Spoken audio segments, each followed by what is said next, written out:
one of the reasons I gave Lex a book, which the topic of the book is what happens when scientists basically stray off the path of technical knowledge and start to weigh in on politics and societal issues. In this case, philosophers. Well, in this case, philosophers. But he actually talks in this book about like Einstein. He talks actually about the nuclear age and Einstein. He talks about the physicists actually doing very similar things at the time. The book is When Reason Goes on Holiday: Philosophers and Politics by Nevin.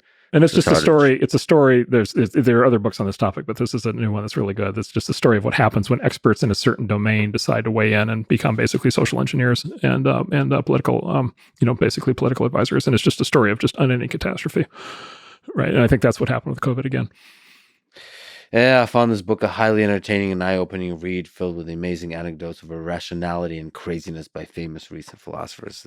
After you read this book, you will not look at Einstein the same. Oh, boy. Yeah. Don't destroy my heroes. He will not be a hero of yours anymore. I'm sorry. You shouldn't read the book. All right. But here's the thing. The AI risk people, they don't even have the COVID model. At least not that I'm aware of. No. Like, there's not even the equivalent of the COVID model. They don't even have the spaghetti code.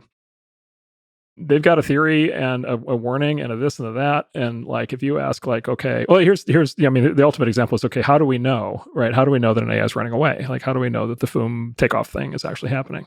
And the only answer that any of these guys have given that I've ever seen is, it's when the loss rate, the loss function in the training drops. Right. That's when you need to like shut down the data center. Right. And it's like, well, that's also what happens when you're successfully training a model.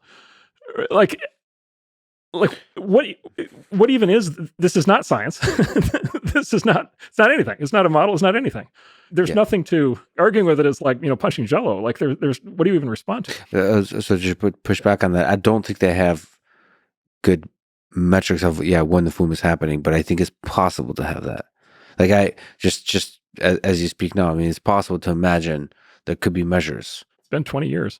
No, for sure, but it's been only weeks since we had a big enough breakthrough in language models. We can start to actually have this. The thing is, the AI doomer stuff didn't have any actual systems to really work with it. Now there's real systems you can start to analyze, like how does this stuff go wrong? And I think you kind of agree that there is a lot of risks that we can analyze. The benefits outweigh the risks in many cases. Well, the risks are not existential. Yes, well, not in the FOOM paperclip. So there's another sleight of hand that you just alluded to. There's another sleight of hand that happens, which is I think I'm very good at the sleight of hand thing, which is very not scientific. So the book Superintelligence, right, which is like the Nick Bostrom's book, which is like the origin of a lot of this stuff, which was written, 10 years ago or something.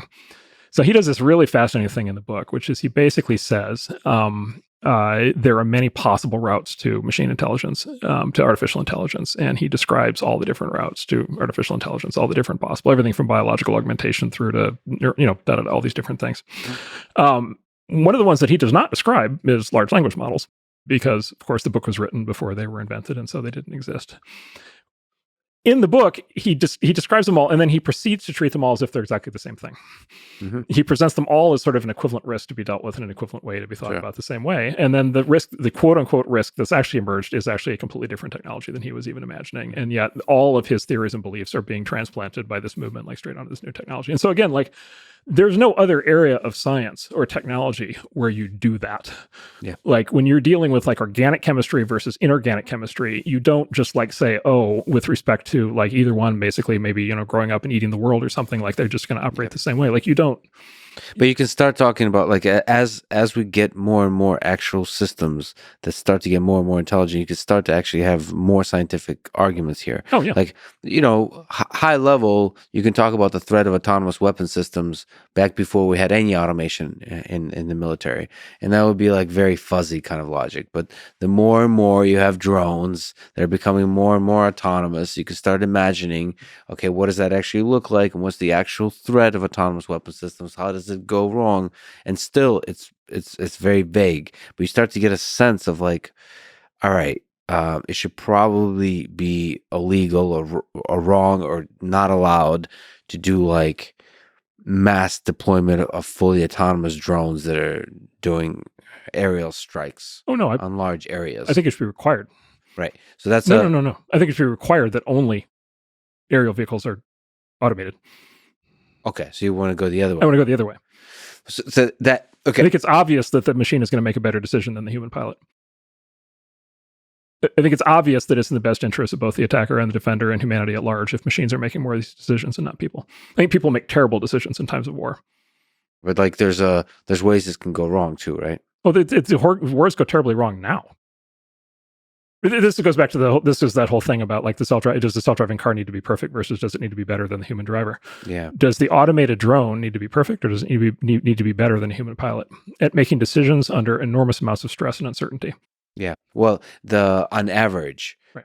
the worry that AI folks have is the runaway. They're going to come alive, right? Then again, that's the sleight of hand, right? Not come alive. Well, no, hold on a second. You lose control. But then they're going to develop goals of their own. They're going to develop a mind of their own. They're going to develop their own, right? No, more like Chernobyl style meltdown, like just bugs in the code accidentally, force you. Like, the results in the bombing of like large civilian areas, okay, to a degree that's not possible in the current military strategies controlled by humans. Well, actually, we've been doing a lot of mass bombings of cities for a very long time. Yes, and a lot of civilians died. And if you watch the documentary "The Fog of War," McNamara spends a big part of it talking about the firebombing of the Japanese cities, burning them straight to the ground. Yeah.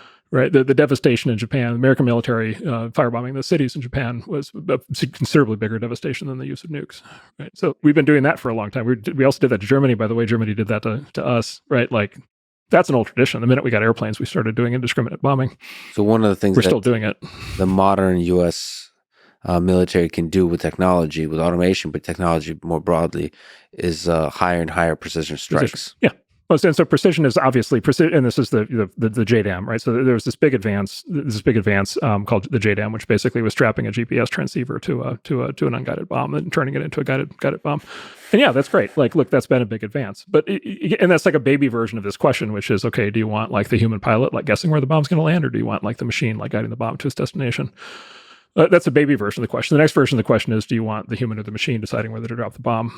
Everybody just assumes the human's going to do a better job for what I think are fundamentally suspicious reasons. Emotional, psychological reasons. I think it's very clear that the machine's going to do a better job making that decision because the humans making that decision are god-awful, just terrible.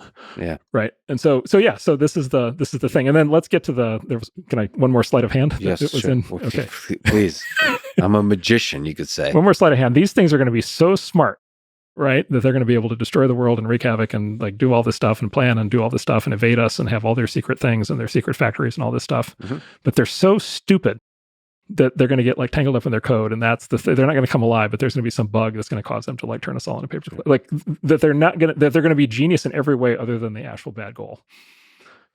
And it's just that's just like a ridiculous like discrepancy. And you can prove this today. You can actually address this today for the first time with LLMs, which is you can actually ask LLMs to resolve moral dilemmas. Yeah. So you can create the scenario, this, that. What would you as the AI do in this circumstance? And they don't just say, destroy all humans, destroy all humans. Mm-hmm. They will give you actually very nuanced, moral, practical, trade-off oriented answers. Mm-hmm. And so we actually already have the kind of AI that can actually like think this through and can actually like, reason about goals. Well, the hope is that AGI or like very super intelligent systems have some of the nuance that LLMs have. And the intuition is they most likely will, because even these LLMs have the nuance. LLMs are really, this is actually worth spending a moment on. LLMs are really interesting to have moral conversations with. Mm-hmm. And that, I didn't expect I'd be having a moral conversation with a machine in my lifetime. Well, and let's remember, we're not really having a conversation with a machine. We're having a conversation with the entirety of the collective intelligence of the human species. Exactly. Yes, correct. But it's possible to imagine autonomous weapon systems that are not using LLMs. But if they're smart enough to be scary, why are they not smart enough to be wise? Like, that's the part where it's like, I don't know how you get the one without the other. Is it possible to be super intelligent without being super wise? Well, you're back to that. I mean, then you're back to a classic autistic computer, right? Like, you're back to just like a blind rule follower. I've got this like core, it's the paperclip thing. I've got this core rule and I'm just going to follow it to the end of the earth. And it's like, well, but everything you're going to be doing to execute that rule is going to be super genius level that humans aren't going to be able to counter. It's a mismatch in the definition of what the system is capable of. Unlikely, but not impossible, I think. But again, here you get to like, okay, like No, but I'm not saying when it's unlikely but not impossible. If it's unlikely, that means the fear should be correctly calibrated. Extraordinary claims require extraordinary proof.